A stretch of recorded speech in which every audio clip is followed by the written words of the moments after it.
Bonjour chers auditeurs, chères auditrices, chers élèves, et bienvenue en classe sur leur thème. Ce matin, nous avons l'immense plaisir de nous entretenir avec vous sur une leçon de physique. Et cette fois-ci, nous sommes en 7e année, ce n'est plus en 9e, on est en 7e année. Fondamental, enseignement fondamental. Et le thème, c'est le changement d'état physique. Et donc aujourd'hui, nous allons voir les changements d'état physique. On est en 7e année fondamentale. Alors, la leçon vous sera présentée par M. Ali Sagara, conseiller sciences au CAP de Touroukoro-Bougou. Alors, le plan de la leçon, elle est composée comme suit. Grand 1, nous allons voir le changement d'état physique. Ce sera avec le cas de l'eau. Vous allez venir comprendre pourquoi cas de l'eau, puisqu'on va essayer d'interpréter, d'expliquer ces différents changements en fonction de l'eau. Donc c'est pourquoi on a écrit changement d'état physique, cas de l'eau. Ensuite, en grand 2, nous allons voir la conservation de la masse. En grand 3, la non-conservation aussi du volume. Ça, on va en venir tout de suite, on va le comprendre. Et nous allons finir ça avec des évaluations. Ensuite, après le plan, nous avons les objectifs. Comme toute leçon, il est bon chaque fois de dégager les objectifs de la leçon. Par objectif, on ne cessera pas de le dire, ce que l'élève doit être capable de faire à la fin de la leçon.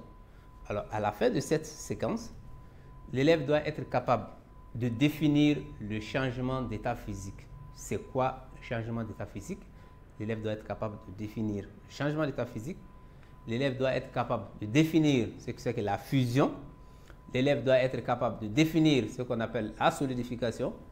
L'élève doit être capable de définir la vaporisation. L'élève doit être capable de définir la condensation. L'élève doit être capable de mettre en évidence la conservation de la masse d'eau au cours de la fusion ou de la solidification. Et l'élève doit être capable aussi de mettre en évidence la non-conservation du volume d'eau au cours de la fusion ou de la solidification. Alors, on va y arriver. Très rapidement, on va introduire cette leçon. Et puisque nous sommes avec les changements d'état, on va d'abord essayer de comprendre une introduction, introduire la leçon. Donc, quand vous prenez de l'eau ou quand vous prenez d'autres substances, vous allez voir qu'ils se présentent sous 3 différents états. Et quand nous prenons de l'eau, nous allons trouver l'eau sous l'état solide. On peut trouver l'eau sous état liquide. On peut aussi trouver de l'eau sous état gazeux, tout comme d'autres substances même d'ailleurs.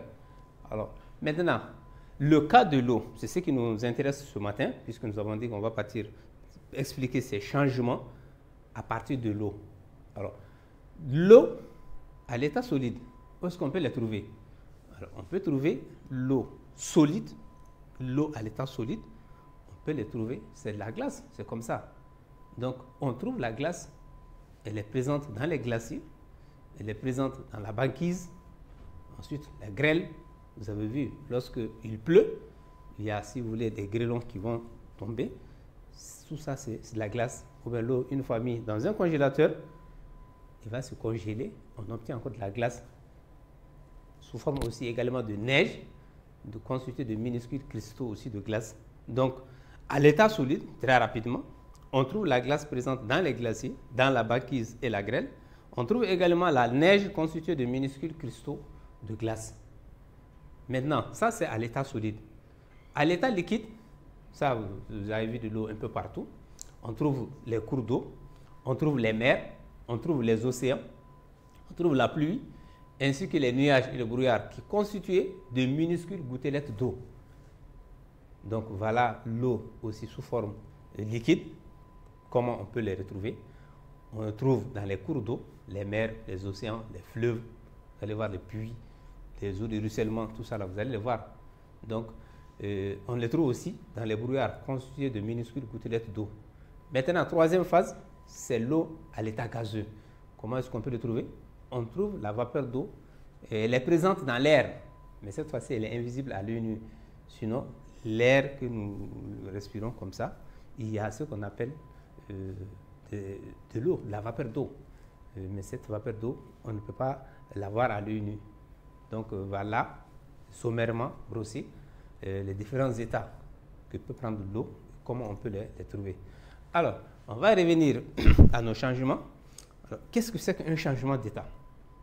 Pour comprendre les changements d'état dans le cas de l'eau, il est nécessaire d'abord de connaître, de comprendre ce que c'est d'abord un changement d'état.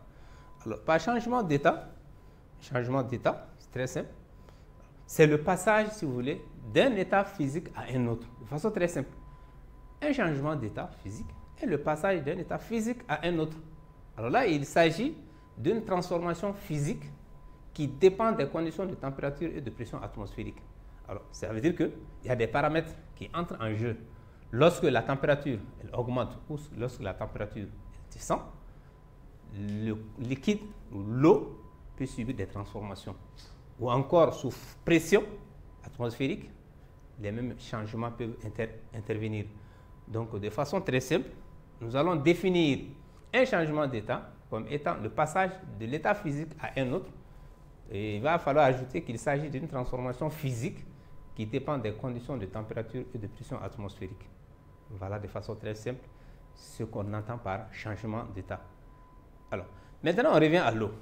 L'eau, elle peut être solide et liquide. L'eau peut être solide ou l'eau peut être liquide. On a déjà introduit dès le départ que l'eau peut se présenter sous ces trois formes déjà, solide, liquide et gaz. Mais cette fois-ci, on va essayer de parler de l'eau à l'état solide ou encore à l'état liquide. Alors, qu'est-ce qui va se passer?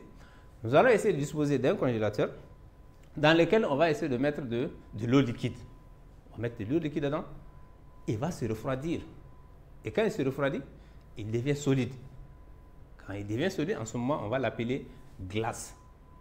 L'eau liquide dans un congélateur se refroidit et se congèle, si vous voulez. Et le produit obtenu, c'est ce qu'on appelle une glace solide. Alors, on dit que la glace, l'eau se solidifie. L'eau s'est transformée en solide. L'eau liquide devenue solide, on dit l'eau se solidifie. Alors, si elle se solidifie, cette glace qui est obtenue, on va encore la placer dans un congélateur, mais cette fois-ci, le congélateur n'étant pas branché, si vous voulez, on le dépose sur une table à l'air libre. Au bout de quelques instants, cette glace-là va se transformer encore en liquide. Elle devient lentement liquide. Et cette fois-ci, c'est le phénomène inverse. On va dire que la glace fond.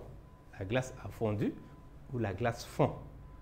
Alors, l'eau peut être solide ou liquide. On va partir de l'eau liquide que nous allons mettre dans un congélateur. Elle va se refroidir et elle devient solide. On obtient ce qu'on appelle de la glace. On dit qu'elle se solidifie. Cette glace obtenue, placée hors du congélateur, on va le placer cette fois-ci sur une table à l'air libre. Elle redevient lentement liquide. On dit que la glace fond. Donc voilà un processus. Du liquide, on est devenu solide. Et solide, on redevient liquide. Alors ceci, comment on va l'interpréter autrement?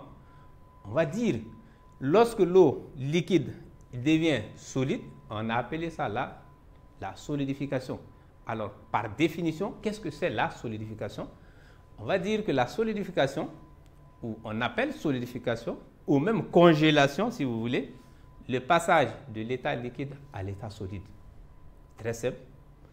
Liquide, solide, c'est la solidification ou la congélation. Et par définition, on appelle solidification ou congélation le passage de l'état liquide à l'état solide. Alors, le phénomène inverse, puisqu'on a dit que cette glace, lorsqu'elle est placée hors de notre congélateur, elle devient lentement liquide, c'est-à-dire du solide, on devient liquide. Alors, ce phénomène, on l'a appelé la fusion. L'eau fond, c'est la fusion. Alors, par définition, on va appeler fusion le passage de l'état solide à l'état liquide. La solidification de l'état liquide, état solide. La fusion de l'état solide, on devient liquide. Donc voilà un peu comment on va expliquer que l'eau solide devient liquide ou que l'eau liquide devient solide. Alors en un deuxième temps, l'eau peut être aussi à l'état gazeux, parce que nous l'avons dit dès le départ. que l'eau et les autres substances là se présentent sous ces trois états, solide, liquide et gaz. Alors, on a vu tout de suite l'eau solide ou l'eau liquide. Alors maintenant, on va voir comment est-ce que l'eau peut devenir aussi gazeuse. Alors, premier temps, on va parler du cas de l'évaporation. On va parler du cas de l'évaporation. Lorsque vous avez un récipient qui contient de l'eau et vous allez l'exposer au soleil, vous mettez de l'eau, un peu d'eau liquide dans une assiette, vous déposez au soleil sur un toit si vous voulez, et au bout de quelques instants, qu'est-ce que vous allez constater? Pendant un bon moment, vous revenez voir, vous allez trouver que cette eau n'existe plus. Où est-ce qu'elle est partie? Elle s'est évaporée. Elle s'est évaporée. Alors, elle s'est peu à peu transformée en gaz invisible. On ne veut pas venir voir partir. Mais lorsque on dépose l'eau dans une assiette, un récipient ouvert au soleil, elle se transforme en vapeur, en gaz invisible. C'est ça, ce gaz, on va appeler la vapeur d'eau. Donc, très rapidement, un récipient qui contient de l'eau est exposé au soleil, n'en contient plus. Si on laisse longtemps, on dit que l'eau s'est évaporée. Elle s'est peu à peu transformée en un gaz invisible. C'est ce qu'on appelle la vapeur d'eau. Alors, ce processus, l'évaporation aussi, très rapidement, on va dire que c'est une forme, c'est la vaporisation lente, puisqu'on va venir à la vaporisation. C'est une forme de vaporisation, mais cette fois-ci, elle est lente. On dépose au soleil, il n'y a pas de source chaude vite qui est là, qui va le faire évaporer vite. Donc, on le dépose au soleil, ça va se transformer en gaz, un gaz invisible à l'œil nu. Donc, ça, c'est le premier cas de figure. Le deuxième cas de figure, on va appeler ébullition ou bien la condensation. En quoi consiste l'ébullition ou et la condensation? Observez maintenant un récipient. On va y mettre de l'eau, soit un ballon, on va mettre de l'eau dedans et on va chauffer fortement. On va le chauffer fortement. Qu'est-ce que nous allons constater? Nous allons constater des petites bulles d'abord qui grossissent et finalement qui deviennent des grosses bulles. Donc, l'eau chauffée dans un ballon, des bulles de vapeur commencent à apparaître. Ce sont des bulles de vapeur d'eau. Ils apparaissent. Enfin, l'eau bout à gros bouillon. C'est ce qu'on appelle le phénomène d'ébullition.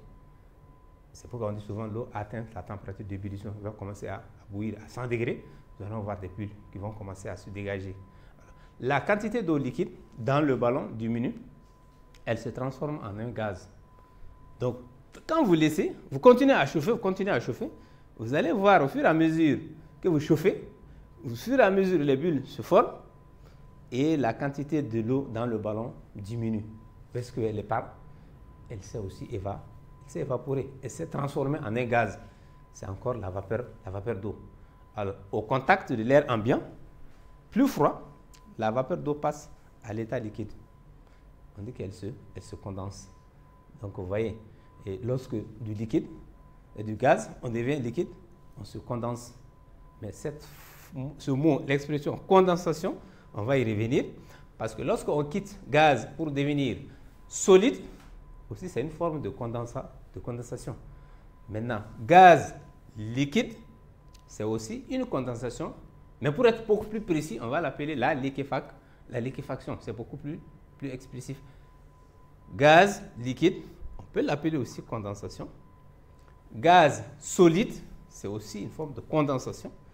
Mais gaz liquide, on va préférer l'appeler la liquéfaction. Alors, nous allons essayer de voir tout ceci sur un schéma, un dispositif que vous allez voir. Avant le dispositif, on va essayer de tirer une petite conclusion. Le passage de l'état liquide à l'état gazeux s'appelle la vaporisation. Le passage de l'état gazeux à l'état liquide, c'est la condensation. Donc, pour nous résumer, nous avons vu l'eau liquide, l'eau solide. Lorsque le liquide il se transforme en solide, ou lorsque le solide se transforme en liquide, ou encore l'eau étant liquide se transforme en gaz, ou encore du gaz il devient liquide, ces différents phénomènes, on les a notés, on les a définis. Alors, mais ce qu'il faut retenir en NB, que l'évaporation et l'ébullition aussi sont deux exemples de la vaporisation. Parce que la vaporisation, c'est lorsqu'il y a une source de chaleur, le feu ou le brûleur à gaz, l'eau s'évapore très rapidement. Mais à la différence de l'évaporation, on va déposer le récipient à l'air libre, au soleil. C'est les rayons du soleil qui va faire qu'il va s'évaporer. Et là, c'est une vaporisation lente. Mais la vaporisation, quant à elle, elle est très rapide. La souche chaude, elle est là. Mais l'évaporation, on laisse au rayon soleil, ça va partir tout doucement. Donc, vous voyez, c'est pourquoi on dit l'évaporation. Alors, c'est aussi une forme lente de la vaporisation. Tout compte fait, l'évaporation et l'ébullition sont deux exemples de la vaporisation. Alors, on revient maintenant à ce dispositif. Quand vous allez voir ce dispositif, nous avons ici le solide. Là, nous avons le liquide. Plus loin, nous avons ce qu'on appelle le gaz. Puisqu'on a introduit la leçon comme ça, que l'eau se présente. Les autres substances même peuvent se présenter sous ces différents trois états. Alors, vous voyez, du solide, la flèche qui est là, on devient liquide. Lorsque du solide, on devient liquide, ce phénomène est appelé la fusion. Et on a défini la fusion comme étant le passage d'un corps de l'état solide à l'état liquide. Maintenant, du liquide, puisque l'eau va se transformer en glace solide, du liquide, on devient solide. Ce phénomène s'appelle la solidification. Et par définition, la solidification est le passage d'un corps de l'état liquide à l'état solide. Ensuite, du liquide, lorsqu'on devient gaz, ce phénomène, on l'a appelé la vaporisation. Du liquide, on devient gaz. Ce phénomène s'appelle la vaporisation. Et par définition, la vaporisation est le passage d'un corps de l'état liquide à l'état gazeux. Le phénomène inverse, gaz-liquide. Lorsqu'on quitte gaz et on devient liquide, ce phénomène s'appelle la liquéfaction. Mais prêtez attention, du gaz, vous voyez, suivez cette flèche-là, du gaz, on redevient encore solide. Ce phénomène aussi s'appelle ça c'est une condensation. Donc, mais là aussi, du gaz à liquide, c'est aussi une forme de condensation. Mais là, on va l'appeler la liquéfaction. Celui qui dit gaz, liquide, c'est la condensation, c'est très juste. Gaz, on vient à solide, c'est aussi une forme de condensation. Alors, lorsqu'on quitte solide maintenant, puisqu'on a dit que du gaz, quand on devient solide, on va appeler ça la condensation. Par définition, c'est autre chose que le passage d'un corps de l'état gazeux à l'état liquide ou le passage d'un corps de l'état gazeux à l'état solide. Maintenant, le phénomène inverse, lorsqu'on quitte solide pour devenir gaz, on va appeler ça la sublimation. Par définition, alors, la sublimation n'est autre chose que le passage d'un corps de l'état solide à l'état gazeux. Alors, voilà le schéma qui résume. C'est un schéma qui résume, si vous voulez, les différents changements d'état possibles, en tout cas à votre niveau en 7e année. Ce que l'élève doit être capable de connaître, c'est de pouvoir définir chaque étape, chaque phase, chaque changement. Solide, liquide, c'est quel phénomène? Liquide, solide, c'est quel phénomène? Liquide, gaz, c'est comment on va l'appeler?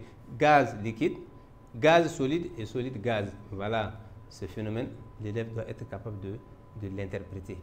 Ensuite, on va passer maintenant en grand 2, la conservation de la masse. Alors, on va comprendre par conservation de la masse? On va faire une petite mise en évidence. Vous observez ce dessin, le premier, c'est noté ici 12A, le dessin 12A, ça c'est le premier dessin, la première figure. Et là, 12B, ça c'est le second dessin. Donc, qu'est-ce qu'on va faire?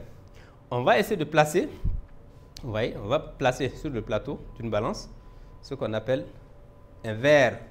Ce verre-là, il contient des glaçons, c'est-à-dire des petits morceaux de glace. On va mettre dans ce verre des glaçons, des morceaux de glace. Et nous allons le peser. Pesons-le, voilà les masses marquées. De l'autre côté, nous avons des masses marquées. C'est pourquoi on dit, entre parenthèses, figure 12A, il s'agit de la première figure. Lorsque la glace, on va attendre jusqu'à ce que cette glace-là soit complètement fondue.